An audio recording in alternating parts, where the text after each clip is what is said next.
In this week's episode of the LA Business Podcast, we talk to Mike Ward, CEO of AnthemIQ. And AnthemIQ is a technology company innovating in the commercial real estate space. We talk about how their technology came to exist. We talk about adoption and how they're ensuring the marketplace has an opportunity to use their tech. And we look at marketplace trends in the commercial real estate space up to 2030. Let's jump right into this week's episode with Mike Ward, CEO, AnthemIQ. Welcome to the LA Business Podcast, your destination to hear stories of how businesses grow and scale. I'm Robert Brill, CEO of Brill Media and the host of this podcast. Now, let's jump right into this week's interview. Hey everyone, welcome to another episode of the LA Business Podcast. Today our guest is Mike Ward, CEO of AnthemIQ. And AnthemIQ, their commercial real estate transaction technology creates a seamless client experience that allows a broker to win more business, increasing transaction volume by up to 80%.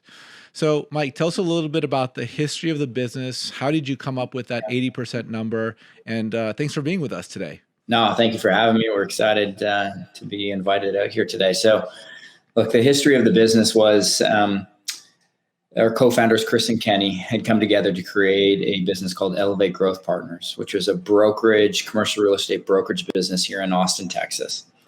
And Kenny had been a customer of Chris's in the past, Chris being in the brokerage industry for about almost 20 years. I was a customer of Chris's in the past. And the idea that we would go looking for office space with Chris, and there would be a lot of attachments. There'd be a lot of PDFs, a lot of Excel sheets. You'd go up and do a tour with them, and there'd be these nice printed tour books that were filled with a lot of time and effort from marketing and research analysts and people that would put it together so that you get the best set of images and insights and tours that you could have to obviously narrow your search from all the different options that are in the market to then get an office space. Those of us that have been in the tech industries, like Kenny and myself, would used to rib Chris quite a bit and say, this can't be the way that commercial real estate engages with a customer. There's got to be technology. There's got to be platforms that are out there. Every other industry has it. Even residential real estate, Zillow and Redfin would already had platforms out there, and people were being able to do these digital searches and manage it in a much cleverer and simpler way and a better user experience. So Chris and Kenny came together and said, yes, let's do that. Let's build our brokerage to be tech enabled, and let's put our brokers with this technology to go out and win more business, be more efficient, and ultimately give the customer a better experience. And so it was a number of years ago now that business was created, and that's where this technology is a proprietary technology that we built in-house by our product team, our engineers. And over the last about 12 months, as we started to take that to market, a lot of people in the industry came to us and said, we want to license that. We want that tool. We want to go out and, again, change this customer experience that has just been done for decades with these documents and multiple attachments and so on. And so we spun the company out, now called AnthemIQ, and it's a sole company for providing software to brokers in the industry. Why do you think commercial real estate? I mean, so are we saying here that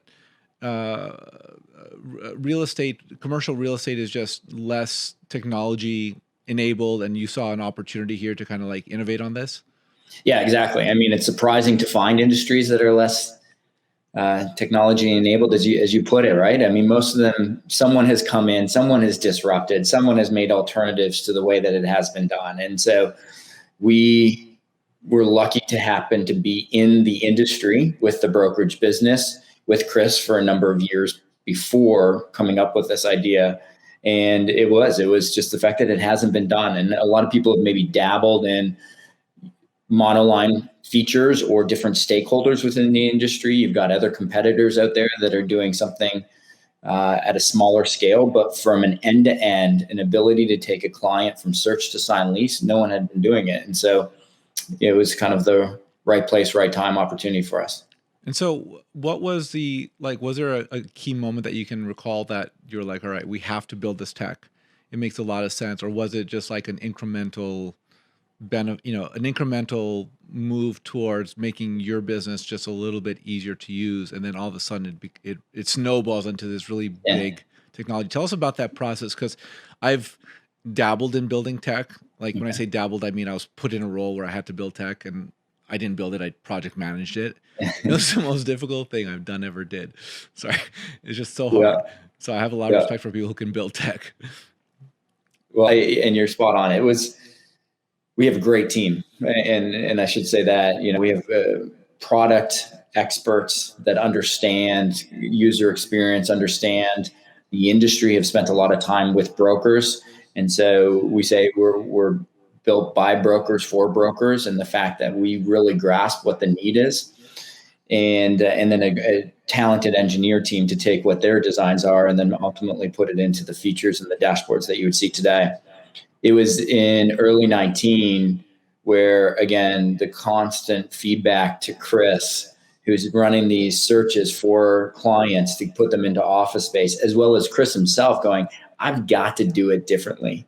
I know how to do 50 transactions in a year, but I can't figure out how to do 51.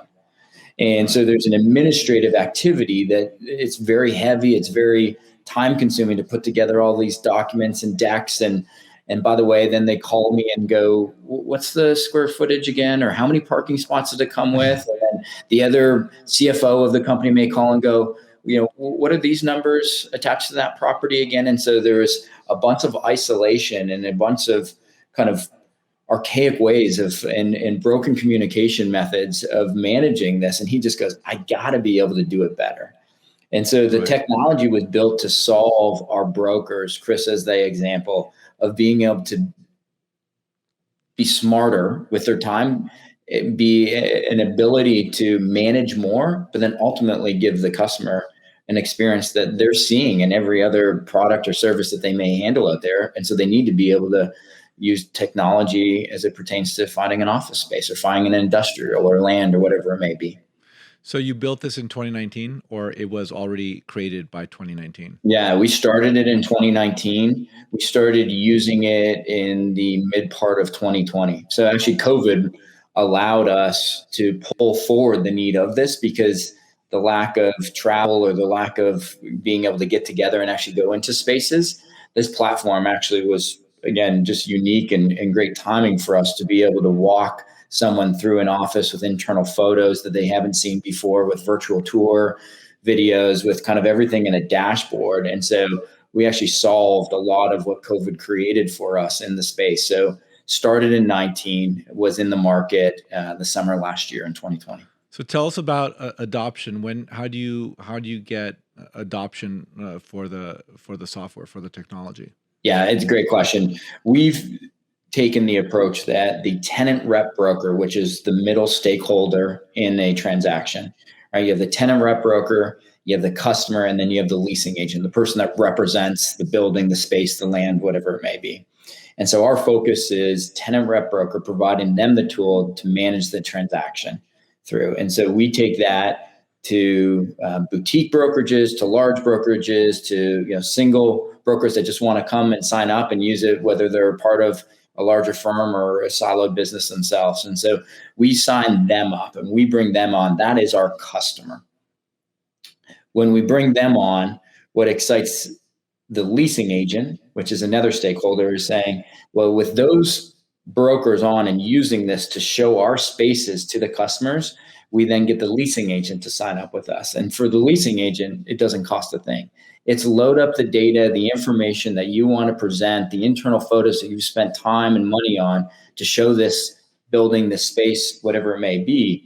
And why they are so excited to come and use it with us is because they know it's going directly into the hands and the eyes of a customer. It's not just going into a database that may be used by tenant reps, but this is actually going right through to the customer and they're being able to make the decisions right off of the information uploaded. So our adoption is tenant rep first. And we took it to market mid-February, and we already have a ton of users in all three of those stakeholders that I'm talking about. And how do you market this product? How do you get the word out? Is it network referrals? Is it reaching out to key stakeholders like what's, we're really interested in how companies grow and scale, and Yeah. and you have a relatively small network of individuals who work in this business, right? In the grand scheme of things, right? You're not selling chocolate bars at every Yeah. CVS in the country. How do you pinpoint where people are, and how do you gain their attention? Yeah, no, you bring up a great point. It is, from my experiences, coming from different technology industries, it's a very narrow market size opportunity, which is perfect in the fact that we know how many brokers are in the United States or Canada, some of the markets that we're in today, and we know exactly the firms that they're working at. So your ability to go target that is greater than any experience that I've ever had. We have a dual track sales process, which is supported and partnered with our marketing program as well. And so, what I mean by that is this opportunity to sell the software is not just from the top down, is not just from the leadership, the ownership of a firm to say, yes, I'm going to take that software and I'm going to integrate it throughout the whole company. Yes, we work on those, but that is one of two avenues. We also work with brokers because brokers in a lot of cases are 1099. They are purchasing their own, different events that they may be spending money on, maybe some of the tools that they're using, how they entertain clients and so on is out of their own pocket. And so when you bring software like this, if the company hasn't purchased it for them, they have the right and the opportunity, and a lot of them have the desire to go out and invest in it themselves. And for us, we have that opportunity to go kind of from the ground up as well from a sales perspective. So that's unique. What we've done, we started in Texas in February, and we started with some firms up in Dallas and Austin and Houston. What allowed that to happen is you start to get them working with co-brokers in other markets. You start to have those firms have offices in other markets. And with our outgoing activities, as well as just kind of the word of mouth, which happens a lot in this industry, is you start to have then the inbound activity. That's where Canada came on. Canada, someone out of Toronto, out of a major firm, called us and said, I've seen it. I want it. Let's go. Can you be up here? And we're like, I hadn't thought about Canada yet. Even though that's where I'm from, I was excited to go, yes, we can turn that on and let's get going. So there's a sales activity there that is focused, right? We have a roadmap for that, but is responsive to the people that then are coming inbound. And so we quickly adjust, right? We've got these cities, we're in these markets, we're penetrating these areas, but we're getting a lot of insight or a lot of people coming to us from Toronto or Chicago, wherever it may be, and then you start to narrow that focus into those markets. Our marketing supports exactly that. We have a roadmap in marketing. We have from PR to the content that we push out, the blogs and we paid search, whatever it may be, social sites that we use that go and try to create the awareness, right? That's the biggest thing. This industry being as small as it is, they haven't seen technology like this solve the solution as big as it's solving. So you got to create the awareness of there is a tool out there, and it's AnthemIQ that has it. And I imagine, there was a big shift in the advertising business in 2010, 2011. And some people were gung-ho about it, and then other people were just ducking their head in the sand. And a lot of the people who were ducking their head in the sand no longer work in advertising. Yeah. I imagine there's a certain contingent of people in your business who just don't want anything to do with this. Do you foresee a shift just because of their nature, right? Like this could save them time, this saves them money. It fundamentally changes the value proposition of how you allocate your precious hours during the day. It allows people to make more money, and people are going to duck their head in their sand on this. That's usually what happens with big revolutionary tech. So the question really is, what does the future of commercial real estate look like over the next 2 to 5 years? I mean, I imagine that there are some big challenges with the fact that I'm sure many people, many companies aren't interested in renting office space anymore. I'm proud to say that our company never had office space from the start. Yeah. Primarily because LA has ridiculous traffic, and I just didn't want to sit in traffic. If it's my business, I'm going to sit at home. Yeah.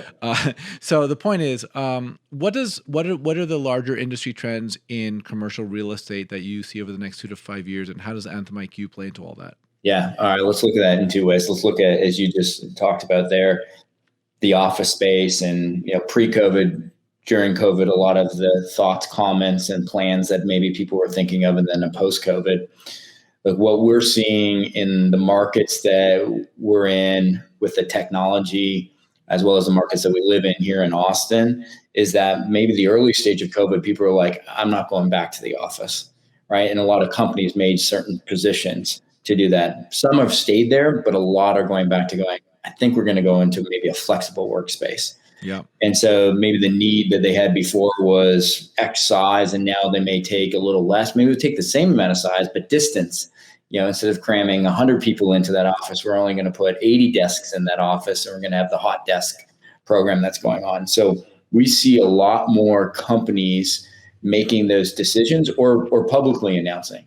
Right? You've got Jamie Dimon that says our bank is going back to the office. Yeah. We've got Google that announced $7 billion into commercial real estate to support their operation. So big businesses to medium to small businesses are going, maybe what the thought was of less office is actually, we're seeing in the transactions supported a lot of office space being taken up. It's just maybe more creative or more flexible of when and where that office space is being used by the employees. So we see that, and we think that's still the future. Right? We think there may be hot big markets like a San Francisco, like New York, some of these markets that had a lot of companies moving out of it for many reasons, but maybe one of it was due to the cost of office space. I think that's going to start to level out a bit. There's markets like Austin, like Nashville, like other really hot markets, that those markets are going up quite a bit in fees. Still, we're nowhere near where San Francisco or New York are, but there's just a lot of businesses that want to be into these hot markets right now. So we're very excited and feel like there's a great future for commercial real estate and office space. Industrial is as hot as can be, right? With e-commerce, with the need of having logistics and goods in local markets for same day delivery, next day delivery, right? So there's that activity as well from an industrial, retail, restaurants, hotels. It's still going, and it's still very hot. So we're very pro on what that looks like. From a technology perspective, we think everyone's trying to figure out what's next and how to differentiate themselves, right? A broker today can say, hey, look, we've got better data as a company.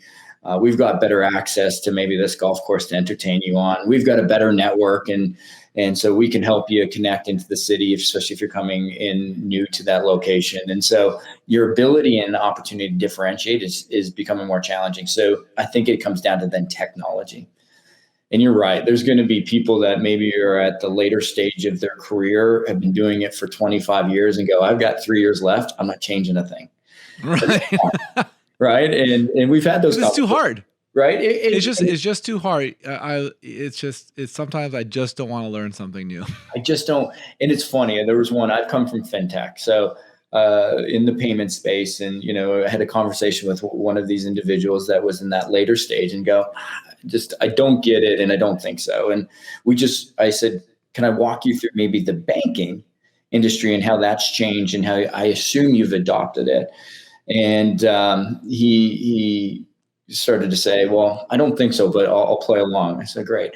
Let me walk you through. You have a smartphone? He goes, yeah, he had an iPhone, held it up. And I said, I assume back in the day, you used to walk in to a teller to, double check your balances and do any transactions that you needed to do. And you always had cash on hand and so on. I said, do you have Venmo on your account? He goes, yeah, that's how I send money to my daughter. I said, you use technology today versus what you probably used to do is go get the cash out and figure out a way to mail it over to them and, and get it in their hands. I said, simple example, but you adopted technology. He eventually goes, so what you're saying is if I don't adopt it, I'm going to be left behind. Yeah. And I think eventually where we're going to get to is those that want to kind of do it their way. I'm sure if they're at their end of their career for the next few years, may not impact them that much. But those that are slow to adopt technology to differentiate their ability to do more, as well as ultimately it's the customer that's saying they want it. Yeah. And they don't want to deal with it any other way. And so those that accept it will stand out. I think it will be a FOMO and everyone else will start to follow. Well, and it's just a competitive advantage. I mean, if you can Yeah. run faster, do more with your hours day to day, I mean, you're just going to be overall more productive, or you're going to be the guy on the beach who's getting the same amount of work done with like less overall effort. I mean, that's the fundamental benefit of technology. I remember working my very first job while I was still in college. I mean, it was not my first job, but my first like career advertising marketing job. I was working at Universal Music doing social media stuff before it was called social media. It was like just posting in forums. It was called guerrilla marketing or whatever. Yeah. And we were in the midst of the transition from basically they got cut down with free music like Kazaa and Morpheus and all those free download sites. They hadn't transitioned to Apple iTunes didn't exist yet, and you had these really it was really scary. You had these really senior executives, people who had been in the business for 10 or 20, 25 years. They literally couldn't find jobs. Not because they were expensive, because the jobs weren't there, because everyone, like the industry had contracted so much. And it was now it's balanced out. Now you have Pandora and Spotify and app, the iTunes store and all that stuff. But that's another example of an industry that was slow to adopt, and the top of the business, the seniority just kept getting lower and lower and lower until the most senior people had been in the business for just a few years, not in all cases, but in many cases. I have a friend, a really esteemed colleague, who was like, I'm going to be the exception to the rule because he was really charismatic and had a great, just understood the business really well. And he was like, I'm going to be the exception. And he got cut down too after 7 years. He just couldn't make it in the business because the business wasn't there. Yeah. And that's the scary part. That's the scary part about, you make a difference in the business and then it changes on you and you don't know where to go. What does you have you just got $10 million in Series A funding. Congratulations. Thank Tell you. us tell us a little bit about that process. I don't know what happens during Series A funding. I've never Yeah. been part of that world. So tell me a little bit about how your Yeah. experience was and what happened. Yeah, no, it's been a definitely exciting and busy time to figure out how to complete that and then get that to where we are today. We did a seed round in 2020 with friends and family of the group, and that actually was going to take us through quite a few milestones. And weren't thinking of a Series A at this time. What had happened is we started to demo the product into the markets, like I said, Dallas and other areas, and we got a lot of feedback from many people going, this is exactly what I need. How fast can you have maybe this new feature? How fast could you be, into these other markets? And for us, it was ultimately a speed game. If you're first to market with a platform like this, you want to get as much market share as possible.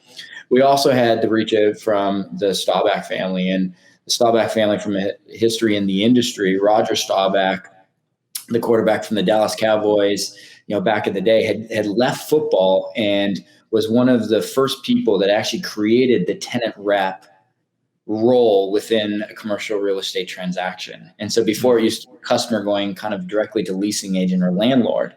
And so he built a business that he ultimately sold to JLL and then became the executive chairman for JLL and just retired from that a few years ago. But him and his son, Jeff, and Jeff had been quite successful at JLL as well. As we demoed it for them, Jeff came back to us and said, we want to be a part of this.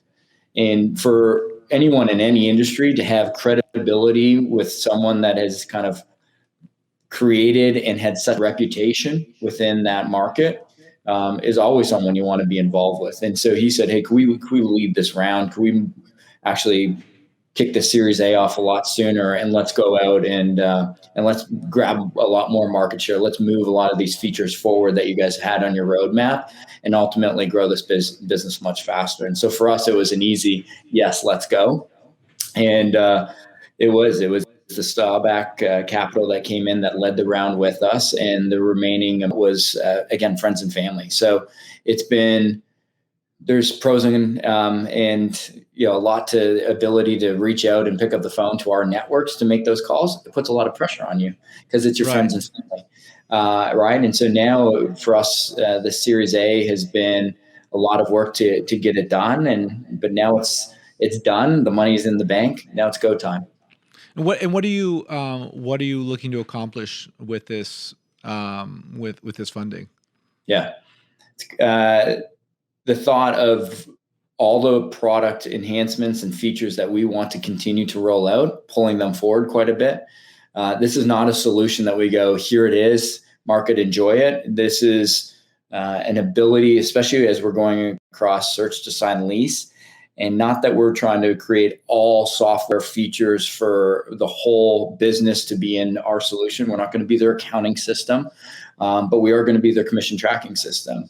We're not going to replace certain elements that they need to conduct, maybe the back end, but kind of all front end staff can work off of our platform for basically their whole business. And so a lot of those features are there today. A lot of them are to come, and that's to pull that forward, as well as to continue to hire talent and build out our incredible team that we have today. And so that we can continue to penetrate markets and marketing and the different activities that come alongside getting the awareness and ultimately this into the broker's hands. And fast forward to the year 2030, what does the state of your business look like, and what is your role in it? Oh my goodness, yeah, it's hard to think about. No pressure. No pressure there.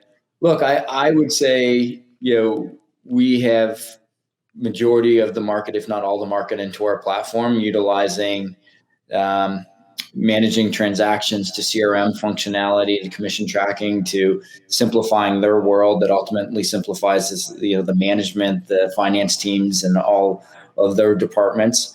I think we're in multiple markets around the globe.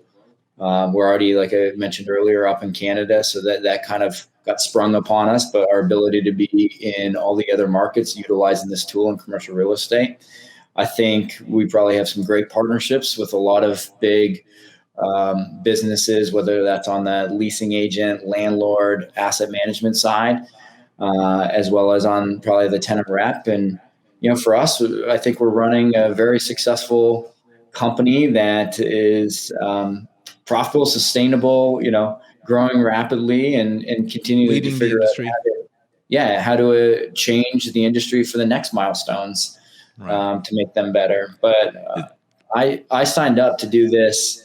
My commitment to my wife and girls, my daughters at home was, Dad's got to go all in. I got to go all in on this. And so 2030, we're still cranking. We're ready to go. We're a young team. We're ready to be here for the long haul. Yeah, I mean, it seems evident that the next decade. Do you agree that the world has shifted or accelerated a shift over as a result of the pandemic? Like a lot of people that I'm listening to believe that, have evidence that the world trends that would have taken 5, 10, 15 years have accelerated over the last year and a half. I mean, do you think that's happening in the commercial real estate business?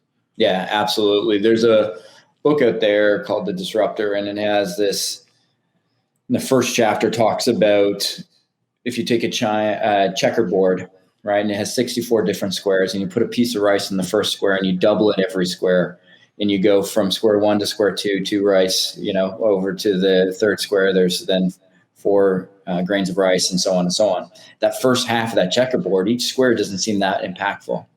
But where we are today in the world with technology and just all the things that have gone on, we're in this second half of the checkerboard.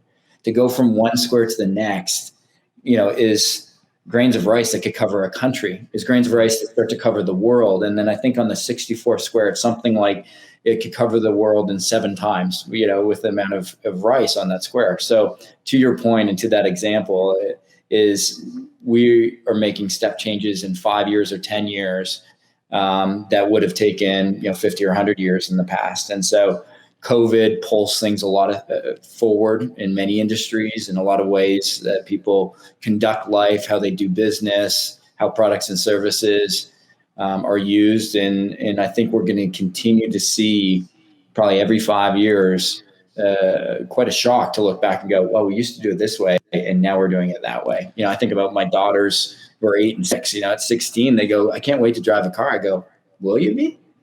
Will you ever drive a car? You'll be in a car, but that type of example, 10, 15 years ago, we would have been laughing to go, what?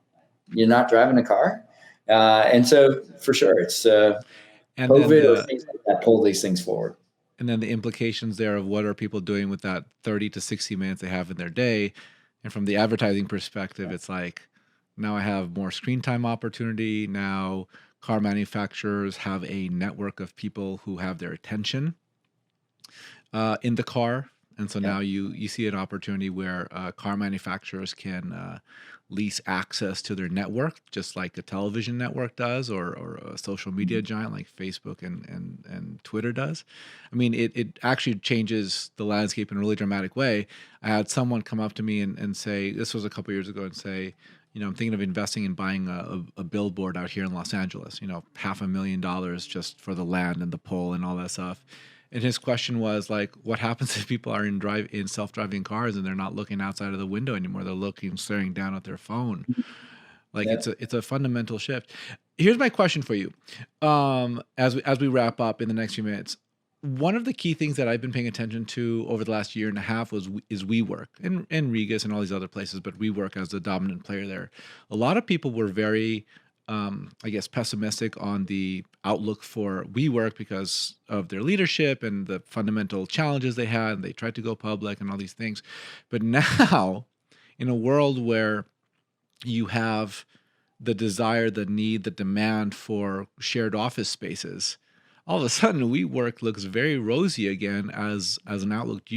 What have you thought about that? Like, what do you think about WeWork as a solution for the way companies put Yeah. their people in an office setting? Yeah. And it's interesting too, because companies that are looking for office space don't just need to be small startup or smaller businesses to need those type of shared. There's a lot of large corporations that have gone into the WeWork or such competitors to get, floors of buildings in certain markets. And the fact that it's more turnkey, and the fact that, all the things that it brings versus trying to go get your own space. Yeah, I think it's definitely going to be a trend and an option out there that will continue to scale, with where we see the market going. I think it's spot on. I think, for us, ultimately, time back to Anthem is, what are the different options that you can put in front of a customer? And sometimes that is one of those options, right? It's in your dashboard. Can you show me 15 spaces that I can take myself and have long-term leases? Can I look at subleases? Then can I look at some of these spaces, again, that could be in month to month or some type of lease term, depending on how much space you take. And so, ultimately we need to figure out how to get the different options into the customer's hands, because all of them are going to be what they want to consider and what they want to, understand what's in that market for them to go forward. Awesome. Well, my screen has stopped showing. So let me focus on you for a moment here. That's a shame. All right. Oh, there we go. I don't know what's going on. Give me just a moment here. Let me switch my camera up. I don't know. You froze like you're mad at me too. Yeah, I know. That's my face. Like, I'm sorry. I don't know what's going on. All right. As we end up here, let me share our screen again. Mike Ward, CEO, AnthemIQ. Your website is AnthemIQ.com. Yeah. Anything, if people want to reach out to you, how can people reach out to you? Yeah, we have a get started button right on there. We have emails for myself on there if people want to reach out directly. But get started. Come take a look at what we have built. Let us demo that for you. Let us show how it's going to improve your ability to be more successful in how you do business, but ultimately put a solution in front of the customers that they want. Awesome. Mike Ward, CEO, AnthemIQ. Thanks so much for being with us today. Thank you, Robert. Have a good day. Thank you for listening to this episode of the LA Business Podcast. If you like what we're doing on this podcast, please consider subscribing on Apple or Google Play, leaving a 5-star review, and sharing with your friends. If you have any questions, comments, or recommendations for a guest you'd like to hear on this podcast, please email me, robert@brillmedia.co. Thank you. Have a fantastic day.